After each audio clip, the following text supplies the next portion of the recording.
안녕하세요. 한서대학교 송정태 교수입니다. 사기업에서 10년, 공기업에서 20년 근무 경력을 바탕으로 우리 취준생들을 대상으로 컨설팅을 하고 있는데요. 컨설팅을 하면서 느낀 점을 취업 준비하시는 분들과 나눠보고자 합니다. 상당수 취준생들이 민간 대기업 취업을 준비해야 할지 아니면 공기업 취업을 준비해야 할지 아직 방향을 못 잡고 있는 것 같습니다. 대학 2학년이나 3학년이면 아직 시간 여유가 있는데 4학년이면 좀 시간이 촉박한 것으로 보여요. 그래서 가능하면 늦어도 대학 3학년 때는 진로를 확실히 정하고 취업 준비를 했으면 좋겠다고 생각합니다. 진로를 일찍 정한다고 해서 또 모든 일이 수월하게 풀리는 것은 아니지만 확실한 목표를 가지고 준비를 하는 것이 경쟁이 치열한 취업 시장에서 유리하다고 생각합니다. 공급되는 양질의 일자리는 부족한데 또 일자리를 찾는 수요는 넘쳐나고 자연스럽게 경쟁이 치열하게 되어 취업이 녹록치 않는 상황입니다.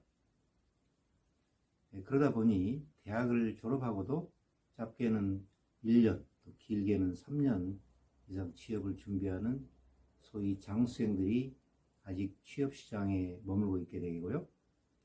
또 신규로 취업시장에 진입하는 청년들과 장수생들이 함께 경쟁해야 하는 상황인 거죠.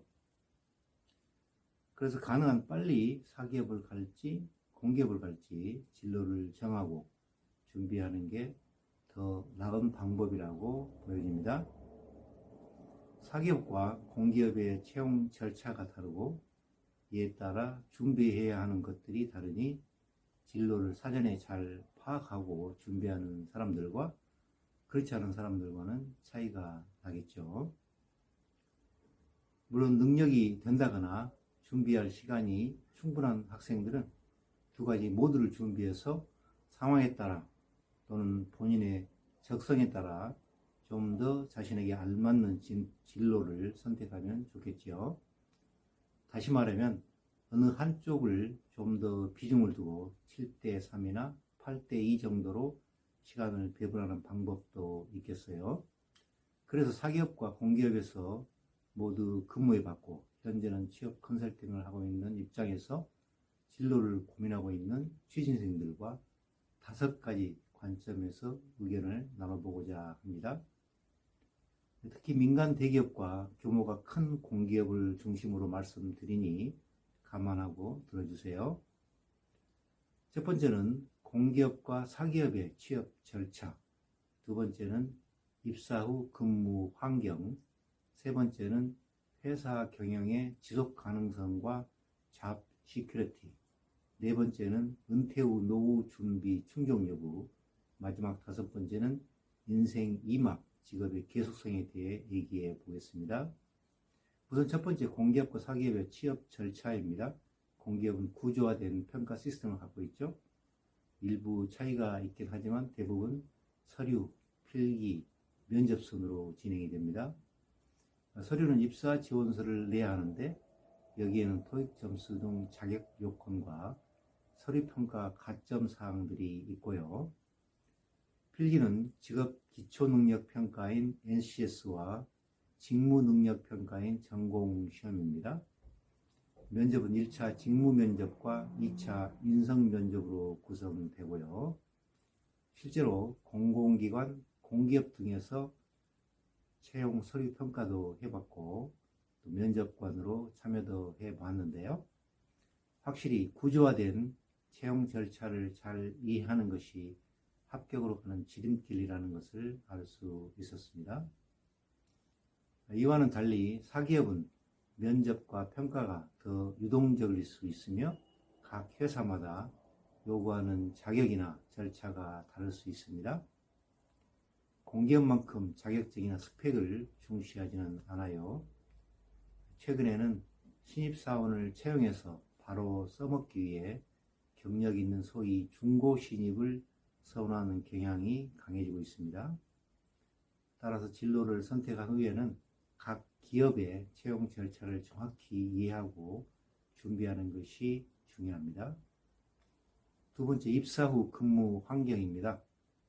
공기업은 급여 수준이 꽤 높고 특히 신입사원 초봉 수준이 상당히 높은 편이죠. 정시 출퇴근이 가능하고 휴가가 거의 완벽하게 보장되고 각종 복리후생이 잘 갖추어져 있어요. 인천국제공항 공사를 예로 들면 승진도, 대리, 과장까지는 일정한 근무 기간이 경과하면 큰 이변이 없는 한 자동으로 승진이 되고 있어요. 차장까지도 그리 어려운 편은 아니죠. 물론 더 높은 직급으로 올라가려면 업무 성과도 내야 하고 대인 관계도 잘해야 하지요. 얼마 전까지만 해도 고위직의 보직이나 승진 등의 여성 배려 등도 있었지만 최근 여직원들의 입사가 많아짐에 따라 향후에는 남성 배려를 고려해야 할 상황이 올 수도 있을 것 같습니다. 공기업은 기본적으로 2년이나 3년에 한 번씩 순환보직을 하기 때문에 업무를 폭넓게 할 수 있지만 전문성이 좀 약하다는 그런 평가를 할 수가 있어요. 사기업은 급여 수준이 공기업보다는 더 높은 편이죠. 그러나 아직까지는 출퇴근, 휴가 등은 공기업보다는 상대적으로 자유롭지 못하죠. 사기업은 태생적으로 이윤을 내야 하기 때문에 성과를 중시할 수밖에 없고 성과를 내려다 보면 아무래도 더 많은 시간을 더 집중적으로 근무에 투입해야겠죠. 그만큼 스스로의 역량을 발휘할 수 있는 기회는 많습니다. 사기업은 효율성을 중시하고 성과를 내면서 자아 성취를 위해 도전적인 자세를 가진 사람들에게 더 적합한 것 같습니다. 세 번째, 회사의 지속 가능성과 잡 시큐리티입니다. 공기업은 설립 목적이 공공의 이익을 위한 것입니다. 국가가 위임한 사업을 공기업이 대신하는 것이죠.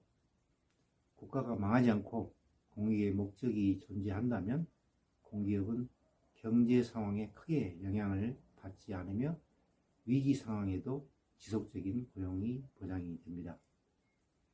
제가 인천공항 공사에 근무하던 시절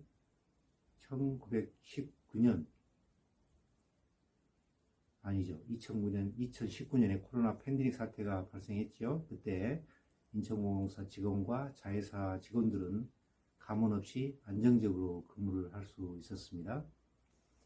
반면 사기업은 경영 상황에 따라 정년보다 이른 40대나 50대 초에 타이에 의해 회사를 떠나야 할 수도 있습니다.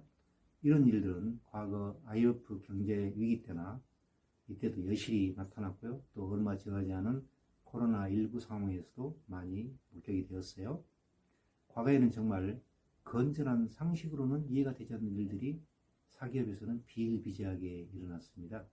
지금은 상황이 많이 개선되었다고 합니다. 실제로 1980년 후반에 현대그룹에 입사해서 현대상선에서 근무를 하던 시절이 있었는데요. 우리나라 대기업의 노조가 결성되는 초창기 시절이었어요. 현대그룹 내에서 현대상선 노조가 두 번째로 결성되었는데 그 일로 현대상선은 개동에 있는 현대그룹 사옥에서 쫓겨나가지고 광화문에 있는 건물로 사업장을 아주 통째로 이전을 해야만 했었습니다. 얼마 후 저는 영자신문사 코리아 헤럴드로 직장을 옮겨서 정치부, 경제부 등에서 취재기자로 일을 하게 되었는데요. 당시에는 언론고시라 불릴 만큼 언론사 기자들의 직업이 각광을 받을 때였어요. 그러나 1998년 IMF로 경기가 침체하자 코리아 헤럴드 광고 수입 감소 등으로 경영이 어려워지게 되었어요. 이에 따라 직원들도 힘들게 되었죠. 네 번째, 은퇴 후 노후 준비 충족 여부입니다. 공기업에 근무하면 안정적인 급여와 복리 후생이 제공되며 이를 통해 체계적인 노후 준비가 가능합니다. 개인적으로는 재테크 등의 수완이 좀 부족해서 노후를 대비한 충분한 자금을 확보하지 못해서 아쉬운 부분이 있지만 그래도 우리나라 가구의 평균적인 삶을 유지할 수 있으니 이걸로 만족해야겠죠. 공기업에서 임원을 지낸 분들도 경제적인 여유는 별로 없어 보여요. 공기업 임원의 연봉은 일정 부분 정부의 통계를 받다 보니 연봉이 그리 높지는 않아요. 대기업 다녔던 친구들은 대부분 일찍 회사를 그만두게 되어 경제적으로 넉넉하지 못한 경우가 꽤 많습니다. 정년까지 채운 친구들은 그나마 괜찮은 편이고요. 물론 일부 친구들은 임원으로 근무하면서 노후에 쓸 자금을 충분히 확보해서 여유가 있기도 합니다. 대기업 임원의 연봉은 공기업 임원의 연봉보다 훨씬 높잖아요. 마지막 5번째 인생 2막 직업의 계속성입니다.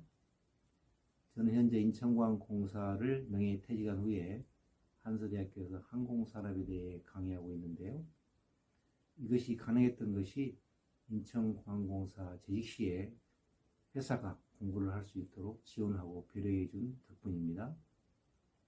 그때 항공경영학 석사와 박사학위를 받을 수 있었습니다. 물론 대학도 정년이 있다 보니 나이 차면 그만둬야 하는 입장입니다. 대기업의 직원들에 대한 대학원 학위 교육 지원은 공기업에 비해 상대적으로 낮은 수준입니다. 대기업 다녔던 친구들을 보면 정년 퇴직하고 재직 때 인연을 맺었던 중소기업의 재취업에서 인생 2막을 시작하기도 하지만 얼마 못 가더라고요. 어쨌든 공기업 다녔던, 사기업 다녔던 인생 2막 직업의 계속성은 보장되지 않은 것 같아요. 만약 제가 사업을 했다면 완전히 망했거나 아니면 성공해서 정년 없이 사업을 계속할 수 있겠죠. 그래서 이른 나이에 사업을 시작해서 성공한 친구들이 요즘은 제일 부럽죠. 모임에 나가보면 그런 친구들이 제일 활발하게 사회활동을 하고 있어요. 사실은 저도 인천공항공사 재직 중에 창업기획학을 공부해서 석사학위를 받았는데 현실에 아직 적용은 못 시켰어요. 창업기획학 석사학위 공부할 때 유니콘 기업을 세워야겠다고 결심을 했는데요. 앞으로 차근차근 준비해보려 합니다. 살다 보니 벌써 인생 2막에 접해있는 현실 속에서 지난 세월에 대한 소외가 있어요. 미국의 유명한 시인 로버트 프로스트의 시처럼 숲속에 두 갈래의 길이 있는데 가보지 않는 길에 대해 아쉬움을 가지게 되잖아요. 그러나 두 갈래 길을 동시에 다 갈 수는 없습니다. 가장 현실적이고 실현 가능성이 있고 또 나를 성공적인 삶이 무엇인지 생각한다면 우선 안정적인 공기업에 근무하면서 승진해서 임원을 하면서 저축도 하고 재테크도 잘해서 노후에 할 일을 준비해 나온다면 다른 진로보다 낫지 않나 생각합니다. 공기업 중에서도 수도권에 살면서 근무 가능한 인천공항공사에 입사하면 좋겠습니다. 항공산업은 성장하는 산업이고 인천공항공사는 글로벌 리딩 공항으로 자리매김하고 있으니까 자부심도 있고 또 우리나라 경제 발전에 기여할 수 있으리라 확신합니다. 취업을 준비하는 여러분, 자신의 적성과 역량에 맞는 진로를 확실히 정하고 그 길을 준비하는 것이 중요합니다. 여러분의 성공적인 삶을 응원합니다. 인천공항공사 취업에 대한 컨설팅을 원하시면 아래 고정 댓글에 성명과 연락처를 남겨두세요. 감사합니다.